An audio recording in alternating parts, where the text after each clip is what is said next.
نحمده ونصلي على رسوله الكريم اما بعد رب اشرح لي صدري ويسر لي امري واحلل عقدة من لساني يفقهوا قولي سبحانك لا علم لنا الا ما علمتنا انك انت العليم الحكيم.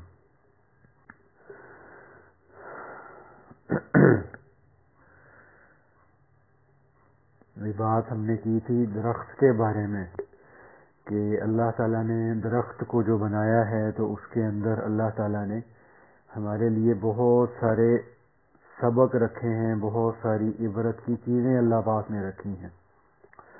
تو اس میں ہی ابھی تھوڑا سا اس بات کو بھی آگے چلانا ہے کہ جو درخت ہے، ایک صاحب تھے، انہوں نے باہر کے کسی ملک میں اپنا گھر بنایا. تو جو جگہ انہوں نے لی تھی، زمین لی تھی، اس میں درخت ایک لگا ہوا تھا پہلے سے. انہوں نے اس درخت کو اوپر سے کٹوا دیا. تو یہ سوچ کر کہ جی جڑوں کو کھود کر نکالنا تو بہت مشکل ہے. اس کے بعد انہوں نے وہ درخت کو کھدوا کر کٹوا کر اس کے اوپر انہوں نے جو ہے وہ فرش لگوا دیا چپس کا. میں کچھ مہینے کے بعد یہ محسوس ہوا کہ جیسے جو مکان کا فرش ہے وہ ایک جگہ سے ابھرنا شروع ہو گیا ہے. تو کچھ دنوں کے بعد انہوں نے دیکھا کہ وہ جو درخت انہوں نے اوپر سے کاٹ دیا تھا، اس درخت کی اس فرش کے نیچے سے کونپلیں نکلنے لگی. فرش کو ان کونپلوں نے توڑ دیا اور درخت نے پھر اگنا شروع کر دیا. تو تب ان صاحب کو یہ احساس ہوا کہ بھئی یہ درخت کٹنے کے باوجود زندہ تھا. تو اگر یہ مردہ لکڑی ہوتی تو دفن رہتی.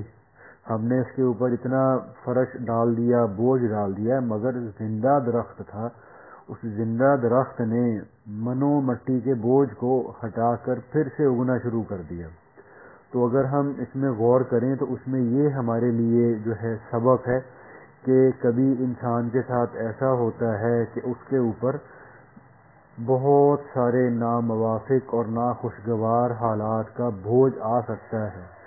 حالات انسان کے لیے مخالف ہو سکتے ہیں، حسد کرنے والے حسد کر سکتے ہیں، دشمنی کر سکتے ہیں، مخالفین ہمارے خلاف ہو سکتے ہیں. لیکن اگر انسان اندر سے زندہ ہوگا، اندر سے مضبوط ہوگا، تو پھر کیسے بھی حالات آ جائیں ہمیں یہ حالات اپنے ارادے سے پیچھے نہیں ہٹا سکتے، ہمارے عزم کو متزلزل نہیں کر سکتے. بلکہ وہ روحانی زندگی جس سے انسان کا باطن زندہ ہوتا ہے وہ انسان کی شخصیت کو بالآخر اس طرح کے ناخوشگوار اور ناموافق حالات سے نکال دیتی ہے، اور اللہ تعالیٰ انسان کو پھر سے بہار یعنی خوشگوار اور موافق حالات عطا کر دیتے ہیں. اور اسی طرح سے جو آکاش بیل ہوتی ہے، یہ سبز رنگ کی ہوتی ہے.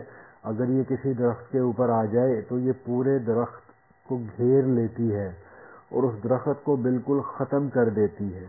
انسان کے گناہوں کا بھی یہی حال ہے کہ یہ گناہ بھی انسان کے لیے اس بیل کی مانند ہوتے ہیں کہ جیسے اس آکاش بیل کی وجہ سے درخت کی گروتھ رک جاتی ہے، اسی طرح سے انسان کی بھی جو روحانی گروتھ ہے وہ اس کی غفلت کی وجہ سے، گناہوں لایانی کی وجہ سے رک جاتی ہے.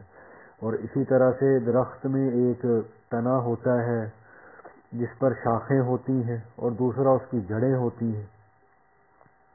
تو اس میں بھی انسان کے لیے یہی جو ہے وہ سبق دیا گیا ہے کہ ایک انسان کی زندگی وہ ہوتی ہے جو لوگوں کے سامنے ہے، اور ایک اس کی وہ زندگی ہوتی ہے جو اللہ پاک کے سامنے ہے، یعنی خلوت کے اندر ہے. تو انسان کا جو جتنا روٹ سٹاک مضبوط ہوتا ہے اتنا ہی انسان روحانی بیماریوں سے بچا رہتا ہے. یہی درخت کی مثال ہے. تو جتنی درخت کی جڑیں مضبوط ہوتی ہیں اتنا ہی جو درخت ہے وہ مختلف قسم کے حالات سے، موسم کی وجہ سے اور دوسرے جو ہے وہ کیڑے مکوڑوں سے بچا رہتا ہے. تو اس وجہ سے اسی طرح سے انسان خلوت کے اور تہجد کے اعمال جتنے زیادہ مضبوط ہوتے ہیں، جتنے زیادہ بہترین ہوتے ہیں، اتنا ہی انسان اللہ پاک کے سامنے قد والا بنتا چلا جاتا ہے، قد آور بنتا چلا جاتا ہے. اسی طرح سے درخت کے اوپر کئی جگہ پہ ہوتا ہے کہ درخت پر بہت سارے سانپ لٹک رہے ہوتے ہیں، لیکن درخت کو ان سانپوں کے اپنے جسم کے ساتھ لٹکنے کی کوئی پرواہ نہیں ہوتی۔ انسان کی زندگی بھی ایسی ہونی چاہیے کہ ناموافق حالات سے اس کو متاثر نہیں ہونا چاہیے۔ بس انسان دنیا کا کام کر رہا یا دین کا کام کر رہا، وہ بس اپنے اس کام کے اندر اس کو لگے رہنا چاہیے۔ اور اس کے علاوہ درخت میں جو ہمارے لیے ایک بہت بڑا سبق ہے وہ یہ ہے کہ درخت کے اندر یہ خوبی ہوا کرتی ہے کہ وہ ماحول سے نیوٹریشن لیتا ہے، غذا لیتا ہے۔ مثلا زمین سے درخت نے معدنیات لی، پانی لیا، اور ہوا سے اس نے گیس کو حاصل کیا، روشنی سے اس نے طاقت حاصل کی، اور اس کے بعد نشو نما پائی۔ تو لیکن اب اس میں یہ دیکھنا ہے کہ جو درخت ہے اس کا مزاج صرف لینے اور حاصل کرنے کا نہیں ہے، صرف اپنے حقوق کو حاصل کرنا اس کا مزاج نہیں ہے، جبکہ درخت اگر لیتا ہے ماحول سے، معاشرے سے، تو وہ پھر واپس بھی کرتا ہے، دیتا بھی ہے۔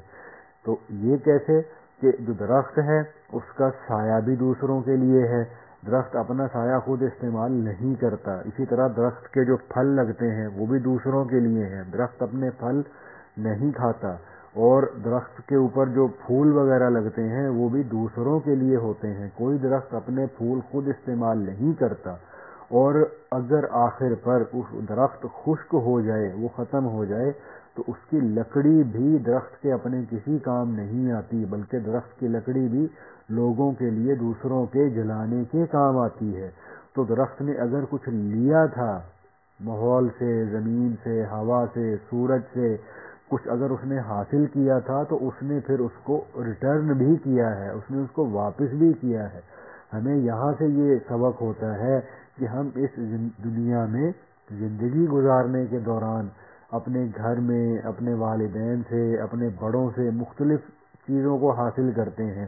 مثلا ہمیں زندگی گزارتے ہوئے اپنی والدہ سے محبتیں ملتی ہیں، اپنے والد سے شفقتیں حاصل ہوتی ہیں، اور بہن بھائیوں سے تعاون اور دعائیں ملتی ہیں۔ تو یہ سب چیزیں ہمیں مل رہی ہوتی ہیں، تو ہم اس دنیا کے اندر گروتھ کر رہے ہوتے ہیں، نشو نما پا رہے ہوتے ہیں۔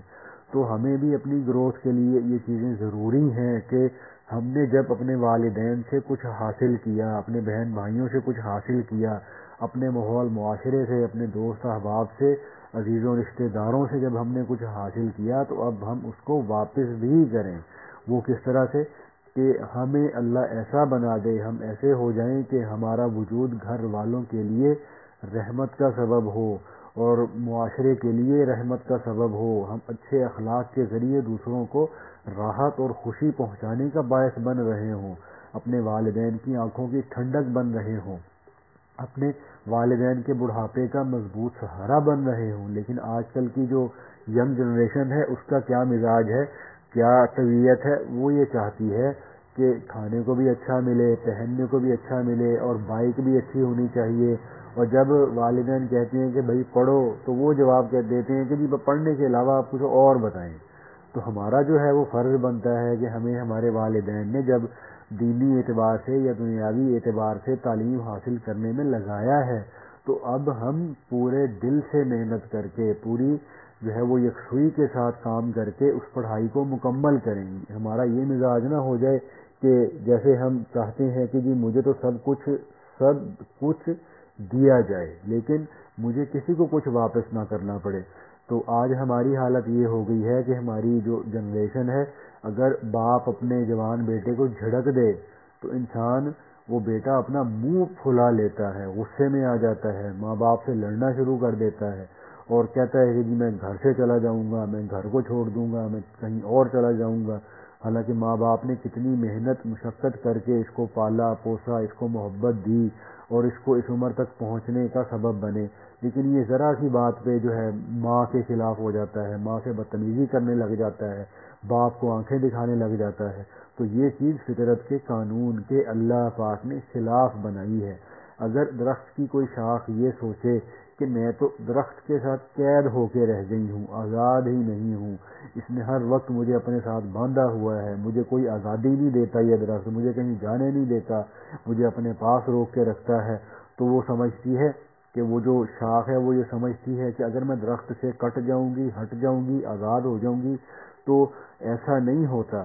تو جیسے یہ ہے نا کہ جو شاخ ہے وہ درخت سے جب تک جڑی رہتی ہے، اس کے زیر سایہ رہتی ہے، تو وہ شاخ سرسبز رہتی ہے، پھلتی پھولتی رہتی ہے، پھل پھول دیتی رہتی ہے.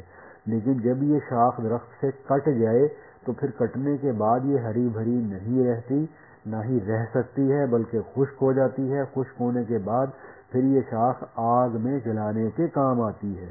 تو جیسے آج کل کی ینگ جنریشن یہ سوچتی ہے کہ میں گھر چھوڑ کر چلا جاؤں گا، میں تو بس گھر میں بندھا ہوا ہوں، میرے اوپر یہ پابندی ہے، میرے اوپر والدین نے یہ روک لگائی ہوئی ہے، یہ روک ٹوک کی ہوئی ہے. تو کیا ہوتا ہے کہ ایسے قسم کے جو نوجوان بچے ہوتے ہیں یہ شیطان قسم کے لوگوں کے ہتھے چڑھ جاتے ہیں اور کل کو جہنم کا ایندھن بننے چلے جاتے ہیں. ایک آدمی کا بازو ہے، وہ یہ کہے کہ میں تو خام خواہی جسم کے ساتھ بندھا ہوا ہوں، میں تو مصیبت میں قید ہوں، میں تو گرفتار ہوں، میں جسم سے الگ ہو کے آزاد ہو جاؤں گا. تو یہ اس بازو کی ہاتھ کی غلط فہمی ہے. تو اس کی زندگی سرسبزی، شادابی اور صحت اسی وقت تک ہے جب تک یہ جسم کے ساتھ جڑا ہوا ہے. اگر بازو یا ہاتھ یہ جسم سے کٹے گا تو پھر اس میں بدبو پڑ جائے گی، پھر اس میں کیڑے پڑیں گے اور اس کٹے ہوئے بازو کو پھر کتے اور جانور جو ہے وہ نوچتے اور پھریں گے. تو اسی طرح جو نوجوان اپنے گھروں سے دور چلے جاتے ہیں، والدین سے لڑ جھگڑ کے پرے ہو جاتے ہیں، ان کا بھی یہی حال ہوتا ہے. ان کو پھر اس ماحول معاشرے کے اندر مختلف قسم کے شیطان صفت انسانوں سے واسطہ پڑ جاتا ہے. تو بھائی اس میں ہمیں نا یہ چیز سمجھنے کی ضرورت ہے کہ نا جو ہمارے ماں باپ ہیں اگر وہ ہمیں کوئی ڈانٹ ڈپٹ کرتے ہیں، ہمارے اوپر کوئی پابندی لگا رہے ہیں، ہمیں کسی چیز سے روک رہے ہیں، تو وہ دشمنی کی وجہ سے ایسا نہیں کرتے، بلکہ انہوں نے چونکہ ایک لمبی زندگی اس دنیا کے اندر گزاری ہوتی ہے، دنیا کے گرم سرد کا، اچھے برے کا ان کو ایک تجربہ حاصل ہو چکا ہوتا ہے. تو اگر ہم یہ غور کریں نا تو ہماری تو اتنی عمر نہیں ہوتی جتنا ہمارے والدین کو زندگی کا تجربہ ہو چکا ہوتا ہے. تو اس لیے وہ چونکہ اپنی اولاد کے اندر ایک کمال دیکھنا چاہتے ہیں، ان کو کسی مقام پہ پہنچا ہوا دیکھنا چاہتے ہیں، تو وہ کہتے ہیں کہ بیٹا یہ بات سمجھ لو کہ ہم نے یہ بال دھوپ میں نہیں سفید کیے، بلکہ زندگی کی اونچ نیچ کو دیکھا ہے، تجربات سے گزرے ہیں، مشکلات سے گزرے ہیں. تو ہم ان تجربات سے گزرنے کے بعد تمہیں اپنے تجربات ابھی بتا دیتے ہیں کہ بھائی ان چیزوں کو اختیار کرو گے تو تمہیں فائدہ ہو جائے گا، اور جن چیزوں سے ہم تمہیں منع کر رہے ہیں ان چیزوں میں اگر تم پڑ گئے، مبتلا ہو گئے تو تمہیں نقصان ہوگا. اور اس کے علاوہ درخت کے اندر جو ایک اور بہت بڑا ہمارے لیے ایک سبق ہے وہ یہ کیا ہے کہ اگر ہم یہ دیکھیں تو جو درخت ہے وہ زمین سے ہلکی چیزیں لیتا ہے، زمین سے کم تر چیزیں لیتا ہے اور بہترین چیزوں کو وہ لوٹاتا ہے، واپس کرتا ہے. اب وہ کم تر چیزیں جو وہ درخت زمین سے لیتا ہے، کہ زمین سے درخت نے نائٹروجن، کیلشیم، فاسفورس اور پانی اور مختلف قسم کی معدنیات کو حاصل کیا. تو جب اس نے لوٹایا تو کیا لوٹایا؟ اب حاصل تو اس نے کی ہے نائٹروجن اور کیلشیم اور فاسفورس اور پانی اور کچھ منرلز، لیکن جب اس کے دنیا کو لوٹانے کا وقت آیا، دنیا کو واپس کرنے کا وقت آیا، تو اس درخت نے دنیا والوں کو اپنے پھول واپس کیے، پھل واپس کیے، قیمتی چیزیں واپس کی. تو جو اچھا انسان ہے، اچھا مسلمان ہے، اس کو بھی چاہیے کہ وہ اپنے ماحول معاشرے سے جتنی چیزیں لیتا ہے، حاصل کرتا ہے، وہ اپنی زندگی میں اس سے بہتر چیزیں واپس کرنے کی کوشش کرے. اپنے ماں باپ کو، اپنے بہن بھائیوں کو، اپنے عزیز و اقارب کو جو ہے وہ زیادہ سے زیادہ ان کے لیے خوشی کا، راحت کا، سکون کا اور ان سے دعائیں حاصل کرنے کا سبب بنے. ایسے ہی جب سردیوں کا موسم آتا ہے تو برفانی علاقوں میں جو درخت اللہ پاک نے بنائے ہیں تو ان کو اگر دیکھیں تو ان کے پتے بھی ختم ہو جاتے ہیں، پھل پھول بھی ختم ہو جاتے ہیں، بالکل وہ ٹنڈ منڈ ہو کے رہ جاتے ہیں، بالکل گنجے ہو جاتے ہیں بیچارے. تو ایسے کھڑے ہوتے ہیں جیسے کسی نے زمین میں کوئی لکڑی گاڑی ہوئی ہے، ان پر برف گرتی رہتی ہے، وہ اس برف کے اندر بھی صبر سے کھڑے رہتے ہیں، آزمائشوں کو برداشت کرتے رہتے ہیں، برفانی ہواؤں کے جھکڑ ان پہ چلتے ہیں، طوفانی ہوائیں چلتی ہیں، لیکن وہ ٹنڈ منڈ درخت بھی ان میں کھمبے کی طرح بیچارے گڑے ہوئے نظر آتے ہیں. کیوں کہ ان درختوں کو پتہ ہے کہ بھئی ابھی ماحول ہمارے مخالف ہے، ابھی ہمارے لیے ناموافق اور ناخوشگوار حالات ہیں، لیکن وہ درخت یہ سمجھ لیتا ہے کہ بھئی یہ وقت میرے اوپر ہمیشہ نہیں رہے گا. جیسے ہم لوگ کہتے ہیں نا کہ جی دن وہ نہیں رہے تو دن آج کے بھی نہیں رہیں گے، تو اسی طرح درخت کو یہ سمجھ ہوتی ہے کہ یہ وقت ہمیشہ نہیں رہے گا. اگر بہار چلی گئی تھی تو یہ خزاں بھی ایک دن واپس لوٹ جائے گی. تو اس لیے وہ درخت صبر کے ساتھ 2-3 مہینے ہمت کر کے گزار لیتا ہے. تو 2-3 مہینے کا وقت گزارتا ہے، سردیاں ختم ہو جاتی ہیں، پھر بہار کا موسم شروع ہو جاتا ہے. پھر اسی لکڑی نما درخت سے جو بالکل بالکل گنجا ہو گیا تھا بیچارہ، تو اس درخت کے اندر سے اللہ تعالیٰ پھر سے کونپلیں نکالتے ہیں، پتوں کو نکالتے ہیں، شاخوں کو نکالتے ہیں، اور اللہ تعالیٰ پھر سے اس درخت کو ہرا بھرا اور پھلوں پھولوں سے مزین اور سجا دیتے ہیں. تو ان چیزوں میں ہمارے لیے اللہ پاک نے یہ سبق رکھا ہوا ہے کہ بعض اوقات بلکہ اکثر اوقات زندگی میں ہمیں مخالفت کا سامنا کرنا پڑتا ہے اور ناخوشگوار حالات آ جاتے ہیں، لیکن اگر ہم درخت کی طرح صبر کر کے آزمائش کو برداشت کر کے ہم چلتے رہیں گے، ہم یہ سمجھ لیں گے کہ جیسے بھائی اچھے حالات اب نہیں ہیں، ختم ہو گئے، تو یہ برے حالات، ناموافق حالات کو بھی اللہ تعالیٰ ایک دن واپس پھیر دیں گے. تو اسی طرح صبر سے وقت گزار دیں گے تو یہ غم کا جو وقت ہے انشاءاللہ یہ بھی گزر جائے گا. تو ایسے ہی ہر پھل کی جو قیمت ہے وہ الگ الگ ہوتی ہے. دنیا کا ہر درخت کا پھل اپنی ایک الگ قیمت رکھتا ہے. اسی طرح سے معاشرے کا ہر فرد اپنی ایک قیمت رکھتا ہے. جس طرح سے ہر اینٹ کی اپنی ایک قیمت ہے، تو جب یہ اینٹیں مل کر جڑ جاتی ہیں تو پھر وہ ایک دیوار بن جاتی ہے. اسی طرح سے معاشرے کا ہر فرد اپنے اندر ایک قیمت رکھتا ہے. جب سب آپس میں دلوں کو جوڑ لیتے ہیں تو پھر یہ برائی کے خلاف ایک مضبوط دیوار بن جاتے ہیں. اس لیے ہم معاشرے میں، ماحول میں کسی کو اپنے سے کم تر نہ سمجھیں. کیا معلوم اللہ کے ہاں وہ انسان ہم سے زیادہ مقام رکھتا ہو. کسی کے بارے میں ہمیں کیا معلوم ہے کہ اس کا کون سا عمل اس کو اللہ پاک کے بہت قریب لے جائے اور اللہ پاک اس سے راضی ہو جائیں.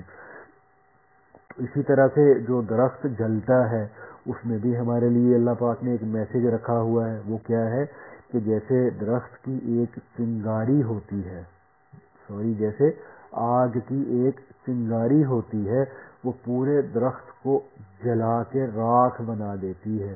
اسی طرح سے بعض اوقات انسان اپنی زبان سے ایک چھوٹی سی بات، ایک چھوٹا سا کلمہ نکالتا ہے، تو جس کی وجہ سے اللہ تعالیٰ اس کو جہنم کے اندر داخل کر دیتے ہیں. جیسے آگ کی ایک چھوٹی سی چنگاری تھی، اس نے اتنا بڑا مضبوط تنو مند درخت اس کو جلا کے راکھ کر دیا. اسی طرح سے حدیث میں آتا ہے جس کا مفہوم ہے کہ بعض دفعہ انسان اپنی زبان سے ایسی کوئی بات نکال دیتا ہے کہ جس کی وجہ سے اللہ تعالیٰ اس کو جہنم کے اندر 70 سال کی گہرائی کے اندر جو ہے وہ پھینک دیتے ہیں. تو ہم اپنی زبان سے کفریہ بول نکال دیتے ہیں، دین کے خلاف بول پڑتے ہیں، ایمان والوں کے خلاف باتیں کرنے لگ جاتے ہیں، اور بعض دفعہ اپنی زبان سے سنت کی تحقیر اور سنت کی توہین کرنے لگ جاتے ہیں.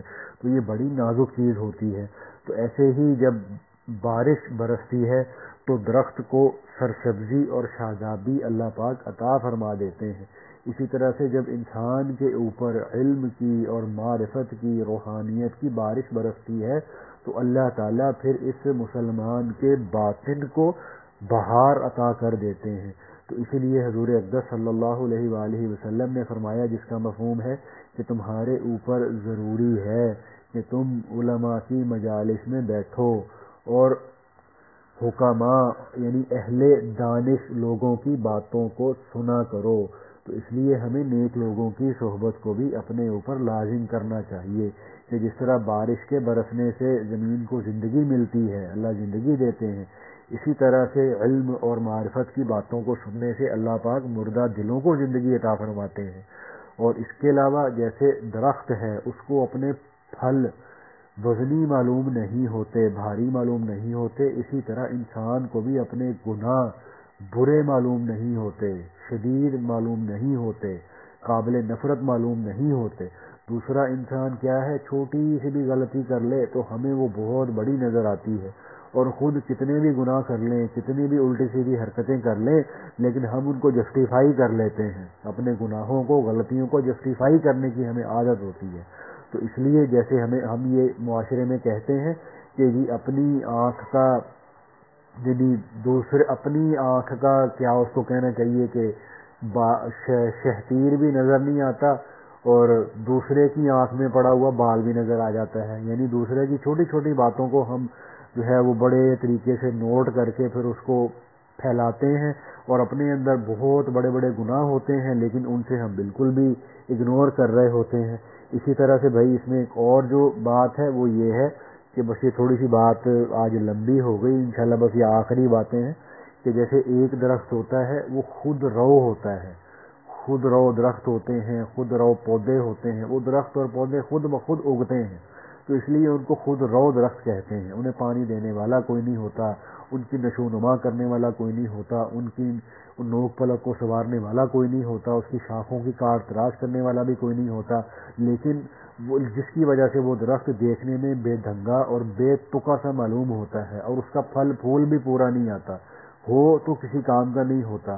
اور ایسے ہی ایک دوسرا درخت ہوتا ہے جس کا کوئی مالی ہوتا ہے، وہ اس کی جو ہے وہ پرورش کرتا ہے، اس کی نوک پلک کو سنوارتا ہے، اس کی اچھے برے کا خیال رکھتا ہے، اور پھر بڑے اچھے طریقے سے اس درخت کی گروتھ ہو جاتی ہے، اس کو پانی بھی دیتا ہے، غذا بھی دیتا ہے۔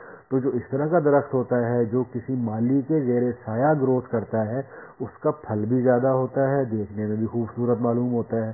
بالکل یہی مثال اللہ پاک نے انسان کی بنائی ہے کہ بعض اوقات انسان اپنے بڑوں کی تربیت میں ہوتا ہے، اپنے شیخ کی نگرانی میں ہوتا ہے، تو ان کے زیر سایہ ہوتا ہے، تو ایسے لوگوں کے اندر اللہ پاک بہت قیمتی صفات کو پیدا کرتے ہیں، ان کی شخصیت دیکھنے میں بھی پرکشش ہوتی ہے، دیدہ زیب ہوتی ہے، اور ان کے ظاہری باطنی اعمال سے بھی لوگوں کو، ماحول معاشرے کو سکون اور راحت حاصل ہوتی ہے۔ اور کچھ بندے خود رو درخت کی مانند ہوتے ہیں، ان کی روک ٹوک کرنے والا کوئی نہیں ہوتا، ان کو سمجھانے والا کوئی نہیں ہوتا، ان کو ڈانٹنے والا کوئی نہیں ہوتا، جیسے کانٹے دار درخت ہے ویسے ہی ان کی شخصیت بھی ہوتی ہے۔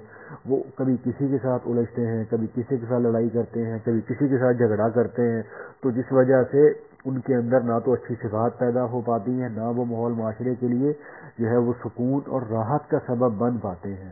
تو اسی طرح سے اب اس میں ایک آخری بات ہے وہ یہ کہ ہم نے دیکھا ہے کہ جو سندل کا جو درخت ہے، جیسے سندل کا شربت بھی ہوتا ہے، اس کی لکڑی ہوتی ہے، تو جو سندل کا درخت ہے یہ اس کلہاڑے کے منہ کو بھی خوشبودار کر دیتا ہے جو کلہاڑا اسے کاٹتا ہے۔ تو اس میں ہمارے لیے کیا سبق ہے؟ تو اس سندل کے درخت نے ہمیں یہ سکھایا، یہ سمجھایا کہ بھائی اے انسان، اے اشرف المخلوقات، تمہارے ساتھ اگر کوئی برائی کرتا ہے تو تم نے اس کے ساتھ برائی والا معاملہ نہیں کرنا، تم نے اس کے ساتھ اچھائی والا معاملہ کرنا ہے۔ اگر اس نے برا کیا، تم نے بھی برا کیا، تو پھر تو دونوں برے ہو گئے، تمہارے اور اس کے اندر کیا فرق رہا؟ تو ہمیں فطرت، یہ اللہ پاک، یہ درخت، یہ ہمیں یہ سبق سکھا رہے ہیں کہ ہم بھی لوگوں کو برائی کے بدلے میں اچھائی دینے والے بنیں، جو ہمیں محروم کرتا ہے ہم اس کو عطا کرنے والے بنیں، جو ہم پہ ظلم کرتا ہے ہم اس کو معاف کرنے والے بنیں۔ جبکہ ہمارے دنیا میں تو بعض لوگ کہتے ہیں اچھا اس نے ایسا کیا تو ہم تو اینٹ کا جواب پتھر سے دیں گے، تو بھائی اسے جو ہے نا وہ حضور اقدس صلی اللہ علیہ وآلہ وسلم والے اخلاق نہیں کہتے۔ جبکہ قرآن پاک میں اللہ پاک فرماتے ہیں ادفع باللتی ہی احسن، جس کا مفہوم ہے کہ تم برائی کو اچھائی کے ساتھ پرے کرو، برائی کو اچھائی کے ساتھ دھکیلو۔ تو پھول کی پتیاں اس ہاتھ کو بھی خوشبودار کر دیتی ہیں جو ہتھیلی اور ہاتھ ان پتیوں کو مسل دیا کرتے ہیں۔ تو اگر ہم پھول کی پتیوں کو، گلاب کی پتیوں کو اپنے ہاتھ میں لے کر مسل دیں، توڑ مروڑ دیں، ان کو بالکل مار دیں، تو وہ پھول کی پتیاں ہمارے ہاتھ کو بھی خوشبودار کر دیتی ہیں۔ تو کیا انسان اب ان پھولوں سے بھی گیا گزرا ہو گیا، اس سندل کے درخت سے بھی گیا گزرا ہو گیا کہ جو اس کے ساتھ برا کرتا ہے ہم اس کے ساتھ دو ہاتھ بڑھ کے برا کرتے ہیں، جو ہمارے ساتھ برائی کا معاملہ کرتا ہے ہم اس کے ساتھ اس کا اینٹ کا جواب اس کو پتھر سے دینے کی کوشش کرتے ہیں۔ تو ہمیں اس کے اندر اللہ پاک نے یہ سبق دیا ہے۔ تو اللہ تعالیٰ مجھے، آپ کو، ہم سب کو اللہ پاک اس پہ عمل کی توفیق عطا فرمائے، اور اپنے آپ کو اللہ پاک ہمیں باطنی صفات سے، روحانی اور ظاہری صفات سے اللہ پاک ہمیں اپنے آپ کو مزین کرنے کی توفیق عطا فرمائے۔ اس لیے بھئی اب ذکر کرتے ہیں کہ آنکھیں بند کر کے دل کی طرف توجہ کر کے یہ خیال کرنا ہے کہ میرا دل کر رہا ہے اللہ اللہ، میں اپنی توجہ دل کی طرف رکھنی ہے، اور دل میں اللہ کی طرف سے فیض اور رحمت کے آنے کا خیال بھی کرتے رہنا ہے۔ اللہ اللہ۔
اللہ، اب ذکر روک کے نا جی مراقبے کی نیت کر لیں کہ اللہ تعالیٰ کی ذات جو تمام صفات کمال سے موصوف ہے اور ہر قسم کے نقص اور عیب سے پاک ہے، اس ذات کی طرف سے فیض، رحمت، ایک نور میرے دل میں آ رہا ہے۔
اللہ دعا کر لیں. الحمدللہ رب العالمین والصلاة والسلام علی سید الانبیاء والمرسلین یا ارحم الراحمین یا اکرم الاکرمین یا ذا الجلال والاکرام یا ذا الجلال والاکرام.